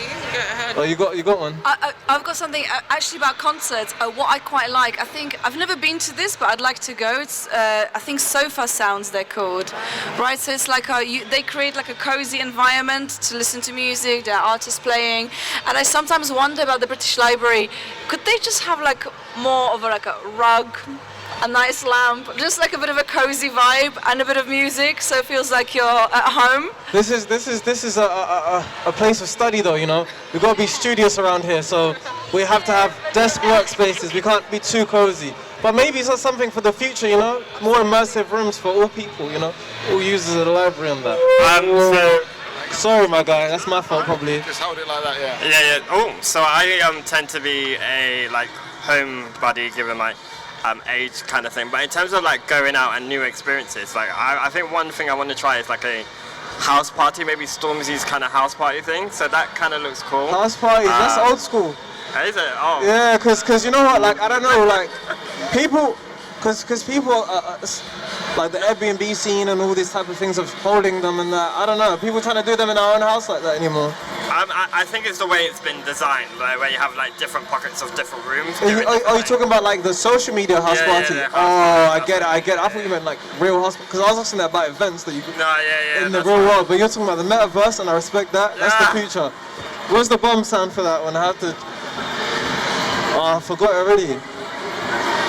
Yeah, that's it. It's just a bit quiet. It's quiet. Well, let me turn my sounds up, please. Whoever's. What was the question? Like, what's your favorite type of event? Like, when you're going out, what's your favorite thing? Could be anything: comedy, sport, like music. What is it? Really, sports. I'm into badminton and football. Like just watching the Premier League. Is it? Okay. Yeah. What's the last sporting event you went to? Went to the Arsenal game. Oh yeah, come on, man. Yeah. So okay, it was a great experience. What was the feeling like in like summary, like three main? I mean, everyone like has like a proactive energy, like with food, like I'm saying, experience and like cost and that. What would you rate it out of like a grade? About 1 out of 10 or 10? Yeah, like 1 out of 10. 10. Because that's a good experience. Because especially I think you guys expand your palette and go out to like more sporting events. I don't know. If I hear like tennis and stuff is good around this time of like not this time of year, but summertime, springtime. Yeah. I'm not sure about the Arsenal thing, but you're in the area. No, I mean the thing is because we just go around from event to event. Like as I said yesterday, I was at a fridge convention in Germany. So for me, it was that. It was like everything is like in London. There's so much going on. Yeah. There's always something different. I think just keep it different. Keep it like 1 minute you can go to a football game, next minute you go to a poetry reading. It's like sometimes you can even hear poetry. I want to encourage the panel as well, guys. Come to us with left field things. Like the suggestions I'm coming up with, it doesn't have to be like anything in line. Like I like music, but I like the first response with the music response because it's different when you go to like a festival, like an O2 type show. It's like really overblown, and you have opening acts for ages. But sorry, what's your favorite type of event or outing to go to? gosh, yeah, no, I don't really go out a lot, but I guess when I do like to go to a place with like a lot of music, so. So like a bar type, something chill. Music-based events. Alright. Yeah, or like heard just that. like private views of like gallery openings. Yeah. Oh, that's a good one. You're in the right place for that, to be fair. Yeah. Did you get a chance to see the Beyond the Baseline? What was it? Kind of like a gallery type thing. Like there's a gallery showing just below here, but there's a new one on. Don't know if you're into any of that, but yeah. There's always like one of them going on. There's always something going on, like art-based. So. Sorry, Okay. I'm gonna let you guys hold the mic from here on out. 'Cause I'm bad at guiding it. I don't hold My mics, fault. but yeah, I don't know, private views for art galleries and stuff. Yeah, as long as it's close, good enough.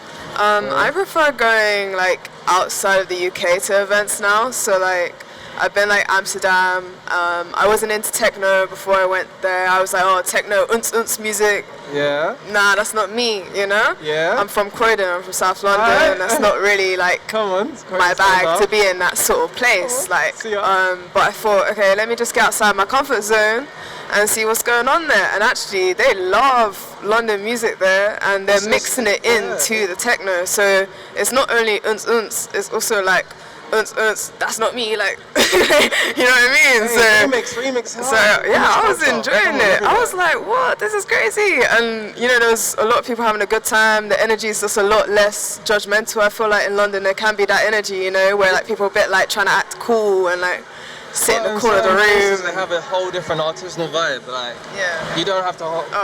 You keep that mic if you want. It's like I'm hearing your response, and it's like triggering so much response because like I relate to it. But definitely, like I feel like UK has a lot of skin in the game as far as like electronic and techno music as well. Like you think about how many from dubstep. Dubstep is literally like from the UK, like garage. You know, jungle, all these trending like kind of genres that are. 100%. Somebody waiting to answer, sorry, behind me. Cause like you got a new person, yeah, cool. Oh Sorry. yeah. Oh my days, it is the OG. Hey, everybody give a round of applause to the man himself, Jordan. Coming from YCL. What are we talking about? What is it? Oh, we're talking about talking about like what's your favorite like outing or event to go out to? And I've heard like football from my friend here, and I've heard some intimate like live shows from the young lady here. And I'm speaking to I'm bad with names. My first go around, you caught me slipping hard, but yeah. We're just talking about like our favorite type of outings. Like, what were you a comedy guy, poetry kind of? We want to hear something left field. We want to hear something that's heard before. Give me an answer, Jordan, please. Save me. There's a few things. So the first one, that's mad loud. So the first thing is I like daytime things. Like, I'm not trying to be out at night no more. Well, like, I'm over it. Like, I've done that. I've done that. So I like things that like start at 2 and end at 10. I want to be in my bed. So I'm all about that, and I like enjoying the sun as well. Yeah. But also, I don't even know. I'm not even trying to go out like that anymore. I like going on walks. Like I got dry. I'm about it. I like going on walks. I like going to see nature. I like walking around and doing things with my friends, spending quality time with people. So that's the kind of thing I'm doing. And then other than that, I'm like at storytelling events because you know I'm all about the storytelling. So I'm at them kind of events there. Love poetry events. Love events like this. But I like them to end earlier. Out of the ones you mentioned, what's the one that's getting you out? So you're saying the brunches, the early time brunches, or the hiking? No, I mean like if it's and like a festival, but like a daytime thing, or like if it's just an event and it's a daytime thing, I just think it's nicer because you can go and enjoy it, but still have a normal like do the rest of life. You know what I mean? So that's what I'm about. No, but I'm getting old, so let me just pass the mic back and go. Yeah. So YCL, not OCL. Come on. So somebody waiting to answer, yeah? Sorry. You can try to add something. Yeah. I can't lie. That was my phone. Sorry. Adding on from what he said, I feel like I'm 24 as well. But I low-key feel like I'm getting to that point where I want to just go for a walk. I can't do the 2, 3 a.m., 4 a.m. nights anymore, especially in London and kind of like outside London. I'm from Ghana as well. So when I'm in Ghana, that's when it's like, yeah, we were all in Ghana. Yeah, so I really enjoy like the more laid back, and I like these kind of events, meeting new people and that kind of thing as well. The older I get. No, that's a good one. Like I feel like when you kind of get a bit older, you appreciate sceneries and stuff like that more. Like I recently started taking the Thames Path. The Thames Path cycle path. It's like it's really scenic. But yeah, if you get a chance, go on there. You have something, so? Like No, Jane, like- I'm also old, 24, and I've fallen asleep in many a clubs. Okay, I've fallen asleep in the clubs a few times. Clubbing, Yeah. clubbing culture. That's part of it. You should have been here for the last exhibit, the 500 years of black music experience. Like there's a little bit on like clubbing culture and like. As long as it finishes at 12, I'm good. But Like yeah, a late my sort of thing, like I've just started getting into like watching movies. So I go to the cinema and I just watch like nice movies, like, and it's good to talk about like what Beetlejuice 2 in cinema, which was amazing. Poor Things, that was like amazing to talk So about like with my late night friends. films as well. To be fair, I like going on films with like my younger like, family members and stuff. It's something we Yeah. can all go to. So Honestly, like it's really I good. hear Like it gets the mind moving. You get to discuss things about the movie that you liked and such and such. And it also finishes before 12, so we're good. Well, that's a good one. Sorry, bro. Yeah, I think there's a theme of people in their mid-20s not really going out. I'm the same. I wasn't sure what to say because I'm the same, and I think I really appreciate my sleep nowadays. And if I don't get 8 hours and I get 7 hours, I feel it in the morning. I've even got like a thing of if it's 7 hours, I need 1 coffee. If it's 5 or 6, I need 2, and any less than, and it just goes on. You got like caffeinate in different ways. The coffees are not good for you. Sorry guys, like, do you have a favorite type of event? It can be mentioned if it's concerts or something. Like, give me like a recent one if you On are. this side, I completely agree with you. I'm a daytime kind of girl. I'm like, You're on that type of the time and I'm night, just I'm just inside. like, forget it, guys. Somebody. If I were to do something in the evening, it would be like a late night gallery thing. So quite like what you Yeah. said. Late night museums, stuff like that. That's what I really like doing. But I'm a daytime. Let me go to the walk, on a walk, or to the cinema. I'm very easy, so yeah, that's what I do. So shared kind of response from like what these guys have said. I hear that. What's the type of favorite thing to go out and do? I would say for me, I think I prefer events where it kind of creates community and you also get to see like the creative side of people. So events like this where you get to meet new people, you get to hang out Networking with events, people. kind of. Exactly, yeah. Yeah, that's but also like a where you new can thing. see like, you know, be inspired, you know what I mean? Yeah. No, I hear that. That's a good response, to be fair, because that's something new, and it's similar to this. I wanted to actually start talking about YCL and this thing, but I don't want to be too direct and on the nose with it. But we might get into that as the next topic. I wanted to talk about like creative workshops and stuff as well, innit? But yeah, I got something here. Sorry. Got a new face. Do you want to reintroduce yourself? Sorry. Yeah, no, I'm Tony and I'm a brand designer. Alright. Yeah, we're just talking about like what people's favorite like live events are. If it's like, and we just heard like networking events from someone, heard like concerts, you know, the usual sporting events. What would you go, and going abroad, of course, from like Bum Girl next to you. What like, what's your favorite type of thing? Just Can it be something original, and if it interactive. is something heard, if it's something we've heard, just like give us your favorite recent recollection of it. Sorry. Just something interactive, really. I'm more of a person who likes to talk to people, so just connect. That's really it. Connect, yeah, okay. So networking, just going out in general. Oh, workshops. Workshops, alright, that's a good one. Where people can get hands-on. I think that's more. We might use that for the next topic, actually, workshops. I go play chess sometimes. Oh, in the park? No, there's like this place, it's like a cafe. There's a few places I've gone now, and it feels like it actually is attracting a lot of people that are like in their early 20s as well, like mid 20s, early 20s. Sometimes like a grandmaster comes and I actually am like, oh my god, like, that's the only type of time I get starstruck, you know? No, that's an impressive little meet. I've heard, I want to say like in ranking from that, like I say chess is up there as like a brain sport, but also networking is a good one for strategy, and that's where they kind of link. I think the most beneficial next topic of conversation we could go into is to do with workshops in general, since we kind of hear about one anyway. So I want to ask you guys, yeah, if you were to have your own workshop, what would it be in? Like, tell me something that you would probably try and, if you had the power and the keys to, what would you try and get done in the workshop? Shall I start from you again, because you're the first? I'll start from here then. New face as well. Do you want to introduce yourself? Okay. Yeah, Feel like that there's hot seat around here. feel like that Sorry. was a setup. Okay, my name is Rena. I'm 24. I'm not really sure what I'm supposed to be saying. What was the question? Thank you. Sorry, Rena. Now I'll reintroduce the subject here. We were going to talk about, ask you, or like, you can summarize as soon or gone for as long as you need in it, and just tell us about what type of workshop you would enact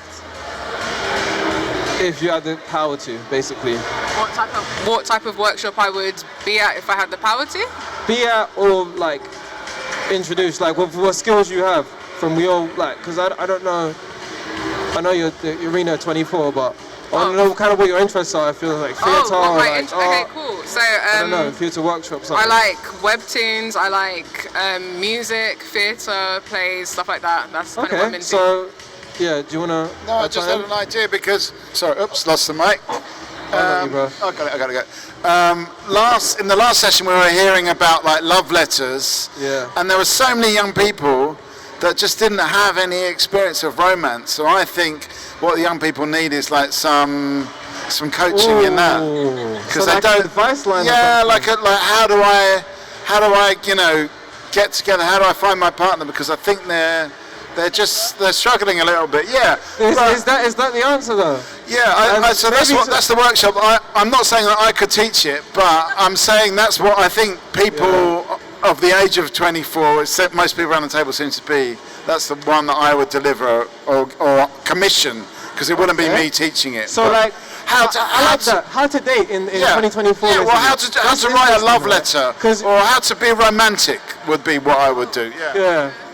I'm having. Hey, do you want to talk about what workshop you would like? Oh no, I was going to respond to that. So, like, kind of in response to that, I think like Instagram, for example, is oversaturated with people who do things like this. There's someone, I think, Coach Stormy, like people like that. They pop up all the time. They're selling courses like, oh, you can fall in love, or you can be like a strong, independent woman, find your man in 30 days. All of this, and it's just no, literally. So it's like.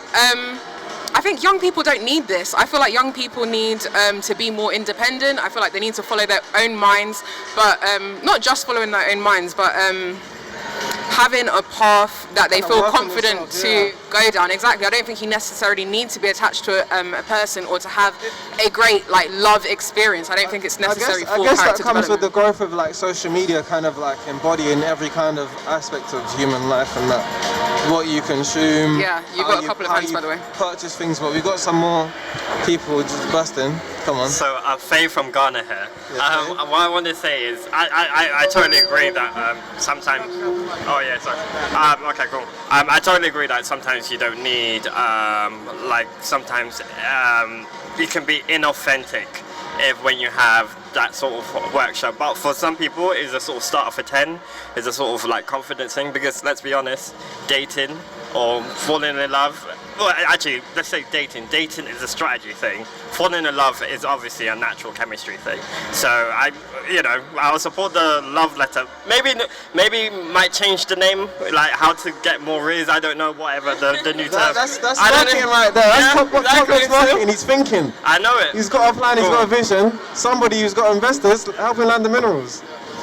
Hey, you've got another importer.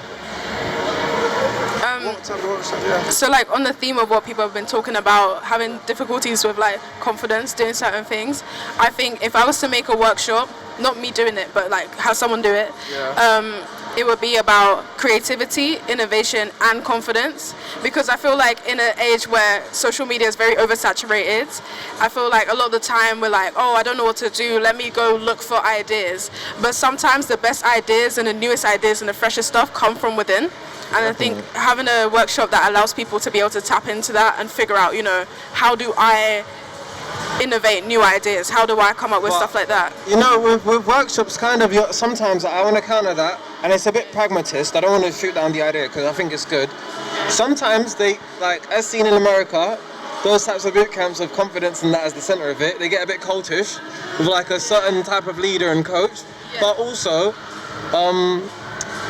how feasible could that be in today's kind of like economy with like all the cutbacks? It's pretty layered and faceted, that type of like workshop or camp. Like you said, it's kind of gone from workshop to like something bigger. somebody waiting to say something. But it's a great idea, actually. It's really interesting what you said. Sorry, I just goes out because I saw it first. I think that's a great idea. I mean, I've taught workshops before already, and like I do art direction. I work in advertising. Currently at YouTube. Used to work at Channel 4. Like worked in some other companies too. But basically, I think one thing that really needs to get taught is how to price yourself, like how to actually value yourself as a creative person. Because I think I've seen it way too many times, like young adults, young people getting exploited, not knowing or not being told like how to charge themselves because they think they're being given a great opportunity and they're excited, and then all of a sudden they just jump the gun like, okay, fine, yeah, I'll do it for this price, but it's actually a lowball, and each time like it happens and I see it happening, I'm like, oh no. So something like that, it comes from confidence though. So the more confident you are in yourself, I think the more able you are to like not get exploited, and yeah, I think that's super important. That's a big gem, thank you for that. Because honestly, it hasn't been mentioned today, but valuing yourself, sticking to a rate, and also I want to add working in stages, people, if you're from the creative side, because I'm an illustrator, I have to do that sometimes. But I'm going to go to my guy because he's been asking, so. I had something else to say, but I actually want to ask you a question about what you just said. If you don't have much experience and you're kind of in a place where you just try and take what you get, I know there's obviously, you want to do things that are actually worthy of doing, and you don't just want to take the first thing that comes to your door. But what kind of advice would you have for like upholding your worth, but also making, take what you do get, sometimes? Sometimes, I'll let her answer that because you didn't ask me. I think I'd say like you need to like ask yourself a series of questions. I don't know if you guys have like heard about Ikigai. Like it's this Venn diagram, and it's also like basically it's like a Japanese concept to do with choosing like what the world needs, what you want to do, and like what is your passion. It's like combining all these three things together to find that middle point, which is like the sweet spot for everything you should do that's work related or just in your life, like what you should do. So sometimes you really need to ask yourself that, because you don't want to like compromise your own values or your own comfortability in it. If you feel like you could do something for free, but you feel like actually, I'm going to feel good doing that at the end because it gives something back to the community and I actually will feel okay with that, then I would say like it's okay to do it. But if you feel like you're just doing it and you feel like, I'm not sure, like you have to listen to your gut as well. I completely get like taking what's given to you, because when I started out on everything, like I did illustration a lot. When I started out on that, boy, like it's hard to like have that consistent jobs given to you, but when you get the ball rolling and you stay like consistent with it, as he was saying from the panel talk, it's about consistency, not the frequency of it. You keep doing things that align with you and align with that middle point, that sweet spot, you'll get what you need to like get. I hope that answers your question. That was a brilliant answer. That was a great answer. Were you waiting to ask something? Add to that point. I was going to say, on the topic of confidence, like what you were saying, and you also saying about, I know what you're talking about with like the cultish kind of like, here's how you be creative and stuff. Yeah, I feel like... Tate type stuff. Pardon, sorry? Said Andrew Tate type stuff, innit? Yeah. Hustlers camp. Yeah. I feel like the key is when you're confident in yourself, like for me as a creative person, I feel like my creativity kind of stopped when I started to feel that lack of confidence and you feel like unsure of yourself. And I think when you get that confidence back, I think the workshop focus should be more on confidence than creativity, because when you're confident, then you're brave enough in yourself to come up with new ideas and to put them forward and say like, even if people say like, no, that's not the best idea, because you're confident, you can challenge that and you can come back. That can create a bit of a vacuum though, but good point. So you were into this. No, it's really interesting because I think you can be very, very creative when you feel confident, when you're like on top of it. But for instance, I recently did a show and everybody was like, oh, how did it go? And I couldn't be like, yeah, it's amazing. It was a great success, because the show wasn't like, maybe it was a difficult show. It didn't follow like a natural kind of like, and there's a big crescendo, everybody's happy and it's a happy story. So it was very hard to gauge. And then I had a choice. either be like really depressed about it or just like ride the fact that this is just a weird show. And I decided the second one, and by far, you know, that really helped me like continue the development. But yeah, confidence is so important. Yeah, sometimes you have to take setbacks for what they are. You can't just be overconfident through everything. Take things, you know, you reflect on your own, but don't let people make decisions for you. If you believe something as an artist, you know, stand on your principles and what you believe in. Sorry, you're waiting to say something. Yeah, no, it's great. I just wanted to add on to what you were saying and regarding your question. If you're talking a lot about experience, right? I think we only in this industry we have this mindset. Let's say you were off to go and work as a barista, right? You would be getting paid as much as you're a very well experienced barista, right? Whereas in the creative industry, just because you're starting out doesn't mean you need to get paid less. If we go back to the basics of what money is and how we use it, it's your time. And if you're putting time into something, you should be getting paid for that, and you should not feel guilty for it, no matter your experience, because no one is born perfect. You're not born with your talent being 100% at its value. So it's about progress and learning, and I think you should take ownership of that, and all of us should take ownership of that and be able to move forward with it. And going back to that whole confidence thing, you know, it's so hard being confident in yourself, especially when you compare yourself to everyone around you, like, oh, that person's doing so much better than I am. And social media does that to us, you know, it's so difficult. And I think that what you need to focus on, maybe going back to what you were touching on, is we're all different people from different backgrounds going through different things and through different journeys. And once we start to actually accept that from within, I think that's where that confidence is always there, because you know that whatever happens to you happens for a reason, and it only happened to you and no one else. Like tonight's experience, for example, you would have a completely different experience to what I have or to what you have or what they have, and I think that's the beauty of it and why we should come together and have these discussions. So believe in yourself and don't let people exploit you. No, that's a great story and gem right there. Thank you for that. Sorry, brother, you've been waiting. I had a follow-up question to that, open to everyone, of course. I hope this is open to everyone, though, not just sorry, what's your name again? Jorda. Yeah. Just open. Yeah, just as time goes on and as you do learn more and how to do things better, how would you measure your worth and say, I am now worth more, I can charge more, without necessarily comparing yourself to other people around you and seeing their work and see how much they charge? Or does it have to be comparing yourself to people around you? That's interesting, and I guess that can apply to various kind of like, well, how would you describe it, like, you know? I mean, after working in like creative agencies, I'm not exactly sure what your speciality is, so feel free to go into that. But like, well, basically what happens is like we sit down, we look through all the databases, we research all the people that we might want for a certain creative project. And yeah, like the marketing team might go off and then look at the prices and have their negotiations. But more time, the first time they'll reach out, I don't know like all the ins and outs, but I know that they lowball straight away. Like I would say a good 95% of the time, the first offer is gonna be a bit lower, but you might not see it that way because of your own experience. Like you might be like, oh, but I haven't done this job before. I've never worked with this company this large before.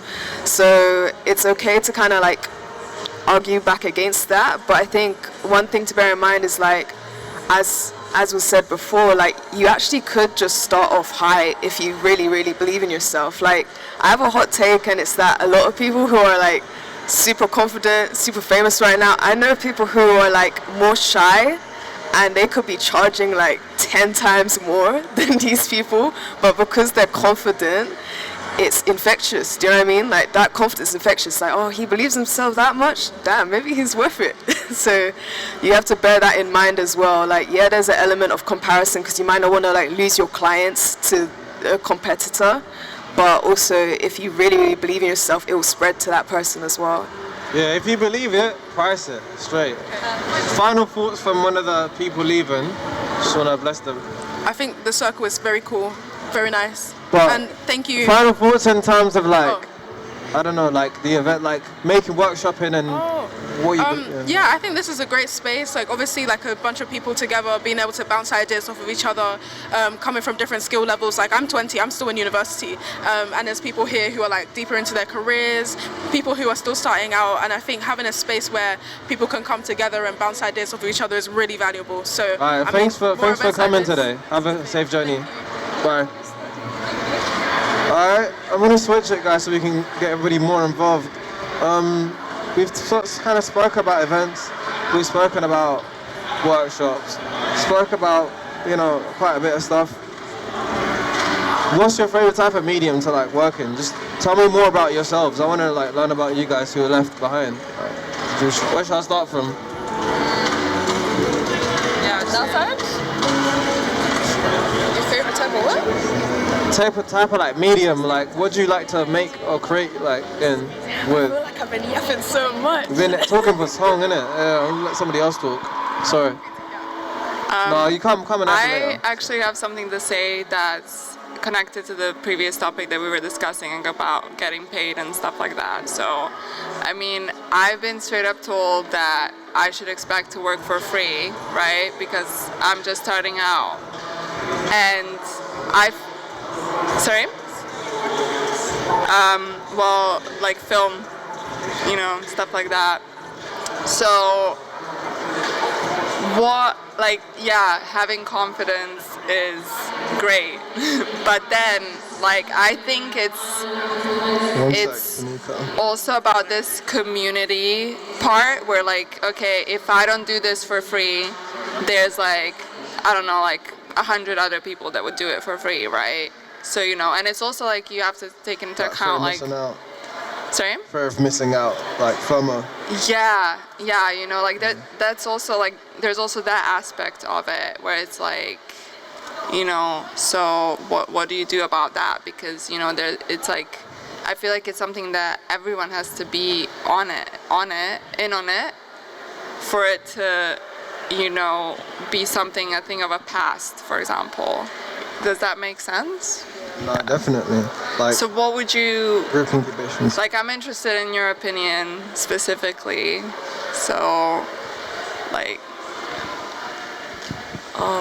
So I know some people who've worked in film and they said like almost like a cheat code is starting off as a runner, and also as another cheat code it's just like, it's annoying because we're in London, it's like cost of living crisis, it's hard. Like everyone's struggling, you know, but I'd say definitely maybe look into like self-directed projects if you can, like building up your portfolio if you're doing things that you want to see out in the world is super, super important. We've got some DJs playing. I just want to take this opportunity to shout out Joshua for first time in the middle. Give him a round of applause. I think he's done pretty damn well. So where are we at? We are here, the stragglers, the last people in this building. I'm Margot, still Margot. Can I just grab a quick round of names because everybody will inevitably have to go soon. That's kind of how it rolls, but... Niralian.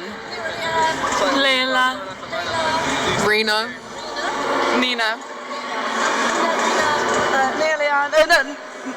Nealian and Layla. And this is Talkaoke. Any final thoughts, any kind of things that you wish you said, you want to say, anything that didn't come up, that should have come up, and what are you doing creatively? What is your next thing? What is your current thing that you're working on? And give us your name. Louise. Louise, welcome. What are you working on creatively right now? I'm just curious. Go first.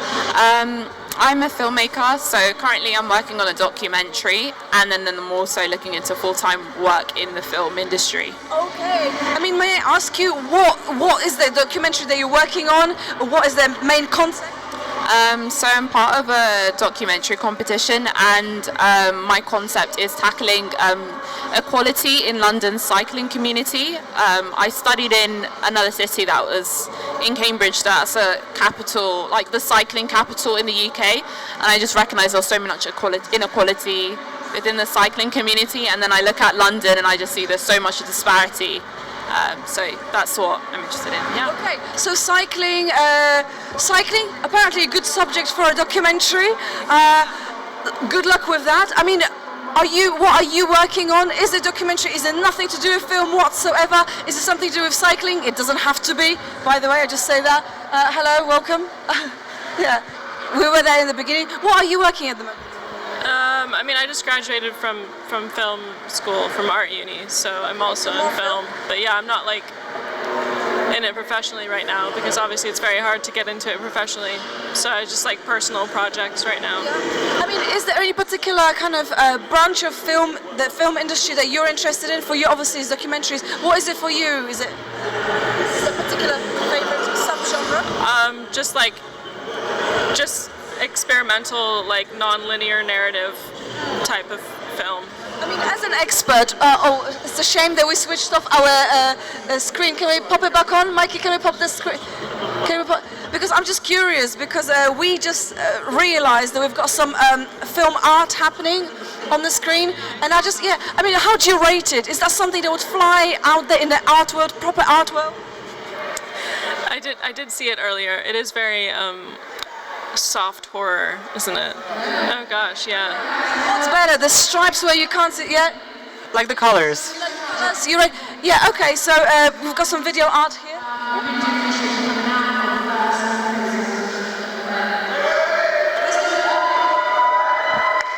We are the last people sitting here.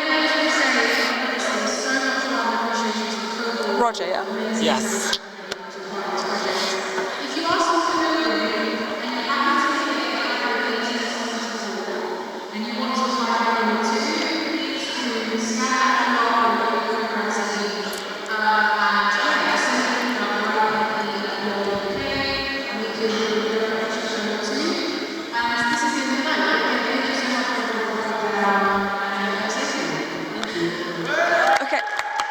They may have finished, we haven't finished because I still haven't asked you. Yeah, we're just doing what people are working on, so more kind of personal projects, getting into the film industry, documentaries.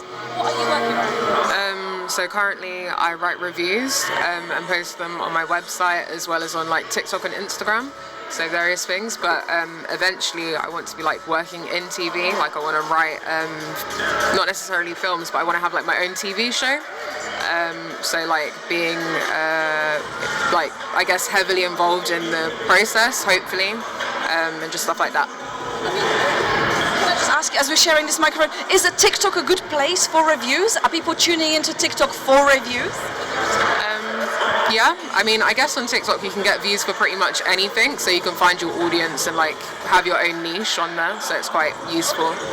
And obviously your show as well, we're looking forward to that kind of coming to fruition. But what are you working on at the moment? Are you reading her review? Right now I'm not really doing anything.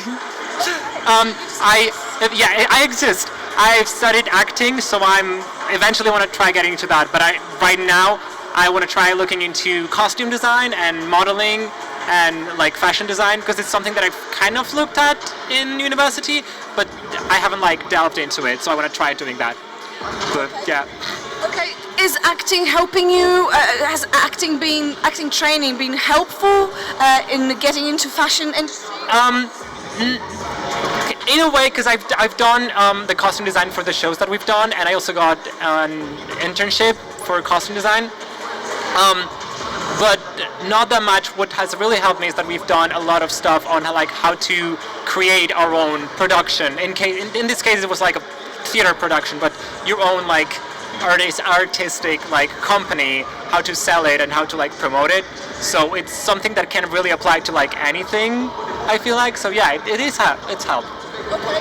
So just kind of like business, how to make it happen, kind of principles applicable across all different genres. And I mean, I think we will be kind of finishing off. But Laurice, I'm going to just ask you as well. What are you working on at the moment? What is your thing? What am I working on? Existing, living. It's a big niche. It's hard. That is the main thing.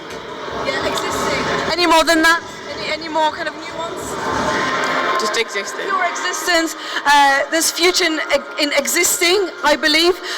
Any final thoughts about today, about life, about memes, about writing letters, emails, anything at all? Any final thoughts? Because we're going to wrap this up. Anything? Yes? Oh. You can always count on Mikey for the final thought.